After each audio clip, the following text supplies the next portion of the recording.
എടുക്കണം കാണിച്ച ധൈര്യം ആര് തന്നതായിരുന്നു? അതോ ഉള്ളിലെ എന്താ പറയാ തീവ്രമായിട്ടുള്ള ആഗ്രഹം കൊണ്ടാണ് ബിസിനസ് ചെയ്യണം, അല്ലെങ്കിൽ നാളെ 4 പേര് അറിയുന്ന ഒരു എന്താ പറയാ ഒരു റെസ്റ്റോറന്റ് ഓണർ ആവണം എന്നുള്ള ഒരു ആഗ്രഹം കൊണ്ട് എന്ത് റിസ്ക്കും ഏറ്റെടുക്കാമെന്ന് തീരുമാനിക്കുകയായിരുന്നു? ഒരു ജോലി മാത്രം ആയിരുന്നില്ല എന്റെ ലക്ഷ്യം. കുറച്ച് റിസ്ക് എടുത്ത് ഞാനിപ്പോ ഇറങ്ങുകയാണെങ്കിൽ ഫ്യൂച്ചറിലേക്ക് നല്ലൊരു ഹിറ്റ് ഉണ്ടാവും എന്നുള്ള പ്രതീക്ഷയിൽ ചെയ്തതാണ് ശരിക്കും. അപ്പോൾ പിന്നെ ഇവര് തന്നെ നമുക്ക് PR സപ്പോർട്ട് അങ്ങനത്തെ കാര്യങ്ങളെല്ലാം പ്രൊവൈഡ് ചെയ്യുന്നുണ്ട്. ഞാൻ ഒന്നായി കഴിഞ്ഞാൽ എനിക്ക് സപ്പോർട്ട് ചെയ്യാവുന്നവരെ ഒരുപാട് പേരുണ്ട്. ഉറപ്പായിട്ടും എന്നെ സപ്പോർട്ട് ചെയ്യാം.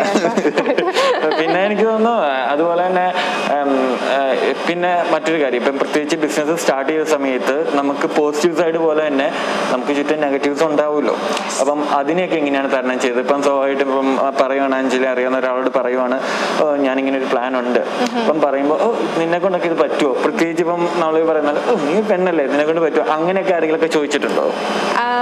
അങ്ങനെ ചോദിച്ചിട്ടുണ്ട്. തനിയെ എങ്ങനെ ഹാൻഡിൽ ചെയ്യും, ഇത് ചെയ്താൽ സക്സസ് ആവുമെന്ന് എങ്ങനെ അറിയാം, പ്രോഫിറ്റ് ഉണ്ടാവുമെന്ന് എങ്ങനെ?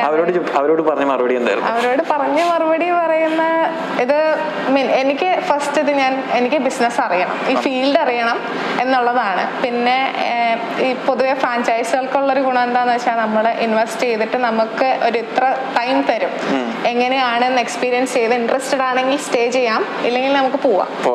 അപ്പൊ അങ്ങനെ ഒരു വലിയ ഒരു എന്താ പറയാ അധികം റിസ്ക് നമ്മുടെ തലയിൽ വരുന്നില്ല, ഒരുപാടായിട്ട് തരുന്നില്ല. നമ്മുടെ ഇൻട്രസ്റ്റ് ആണ് 1 yearൽ ഒരു ടേൺ ഓവർ അവർ പറയുന്നത് നമ്മൾ ചെയ്തു കൊടുത്തു കഴിഞ്ഞാൽ കേപ്പബിൾ എന്നാണ് അതിന്റെ അർത്ഥം. അപ്പൊ അങ്ങനെയാണെങ്കിൽ നിൽക്കാം, ഇല്ലെങ്കിൽ നമുക്ക് വേറൊരു അടുത്ത മാർഗം നോക്കാം എന്ന് ഞാനില്ല. ഇത് സക്സസ് ആവും. പിന്നെ അതുപോലെ എന്താ പറയാ ഇപ്പം ഇത് സ്റ്റാർട്ട് ചെയ്ത് മീൻസ് നമ്മൾ ഈ പറയുന്ന പോലെ ചെറുപ്പം തൊട്ടുള്ള ചെറിയ മീൻസ് ഇവിടെ വരുന്ന സമയത്തുള്ള ആഗ്രഹമായിരുന്നല്ലോ. അപ്പം ഫസ്റ്റ് ഡേയില് അതായത് ഇവിടെ വർക്ക് ചെയ്ത സ്ഥലം തന്നെ എവിടെയാണ് വർക്ക് ചെയ്തതെന്ന് പറഞ്ഞല്ലേ? അപ്പൊ ഇവിടെ വർക്ക് ചെയ്തെടുത്തുനിന്ന് പെട്ടെന്ന് ഒരു മുതലാളിയായപ്പം വാട്ട് യു ഫീൽ? അപ്പൊ ഭയങ്കര നെർവസ് ആയിപ്പോയി. അത്രയും നാളും പറയുന്ന ജോലി ചെയ്ത് പോകണമായിരുന്നു. ഇപ്പൊ ഉത്തരവാദിത്തങ്ങൾ കുറച്ചുകൂടെ കൂടി. പ്ലസ് ഈ പറയുന്ന നമ്മള് പണിയെടുക്കാൻ വരുമ്പോ നമ്മള് കുറച്ച് ഉഡായ്പ പണികളൊക്കെ ചെയ്യുമല്ലോ. സോ മുതലാളി ആയപ്പോ പണിയെടുക്കാൻ വരുന്നതിന് എന്തൊക്കെ ഉഡായ്പ ചെയ്യുന്ന കറക്റ്റ് ആയിട്ട് അറിയാം അല്ലെ? അതൊരു സത്യമായ കാര്യമാണ്.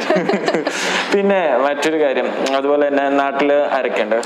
നാട്ടില് പപ്പ, മമ്മി, അനിയൻ, അനിയത്തി, പപ്പയുടെ അമ്മ ആണ്. അപ്പൊ ഇനി അവരെല്ലാം ഇങ്ങോട്ട് PR ഒക്കെ അയക്കുമ്പോ അവരെയൊക്കെ കൊണ്ടുവരാം. പിന്നെ പപ്പായ്ക്കും കുറച്ചൊക്കെ ചുമതല കൊടുത്ത് അല്ലെ?